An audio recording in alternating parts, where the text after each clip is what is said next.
হোক যার যার, বড়মা সবার। আজ আমি বেরিয়েছিলাম বড়মার ডাকে বড়মার কাছে যাওয়ার উদ্দেশ্যে। ময়দান থেকে মেট্রো ধরে পৌঁছে গেলাম শিয়ালদা, সেখান থেকে নৈহাটি লোকাল ধরে পৌঁছে যাই নৈহাটি স্টেশন। স্টেশন থেকে খুব বেশি দূর নয়, হেঁটেও যাওয়া যায়, কিন্তু আমরা হাঁটবো না বলে একটা রিক্সা করে নিলাম। রিক্সা থেকে নামতেই দূর থেকে শুনতে পাচ্ছিলাম মন্দিরের ভিড়ের গুঞ্জন। সেদিন শনিবার, আজ সেই কারণে লাক্ষাধিক দর্শনার্থীর ভিড়। একদিকে চলছিল দণ্ডিকাটা, আর অন্যদিকে প্রায় 3-4 কিলোমিটার লম্বা লাইন চলে গেছে।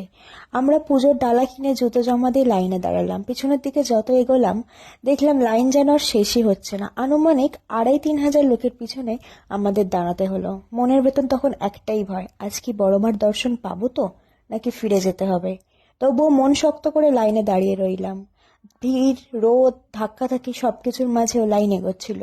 বড়মার মন্দির সাধারণত 1টা থেকে 4টে পর্যন্ত বন্ধ থাকে, কিন্তু সেদিন ভিড়ের কারণে শুনলাম মন্দির শুধু 3টে থেকে 4টে 1 ঘন্টা বন্ধ থাকবে। এই খবর শুনে মনে যেন একটা আলোর রেখা ঢুকে গেল, আজ বড়মা দর্শন দেবেনি।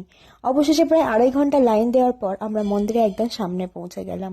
তখন গার্ডগুলো দ্রুত বলছিল তাড়াতাড়ি করুন, নইলে মন্দির বন্ধ হয়ে যাবে। এই কথা শুনে 1 সেকেন্ডও দেরি করিনি, ছুটে ভেতরে ঢুকে গেলাম। আর তারপর বড়মার সামনে দাঁড়ানোর সেই মুহূর্ত আসলে ভাষায় বোঝানো যায় না।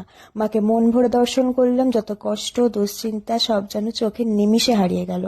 আমার কিছু আবদার ছিল, সেগুলো মাকে বললাম, আর শেষে বললাম, তুমি ভালো থেকো মা, আর আমাকে যারা ভালোবাসে তাদেরও ভালো রেখো। আর তুমি যদি আবারও ডাকো, আবারও আমি ছুটে আসবো তোমার কাছে। পুজো দিয়ে যখন বাইরে বেরোলাম, মনে শুধু একটাই কথা বারবার বাজছিল, মানুষ মানুষকে ফিরিয়ে দিতে পারে, কিন্তু বড় মা কখনোই কাউকে ফেরায় না। মা চাইলে সবকিছু সম্ভব। সবাই বলে জয় বড় মা।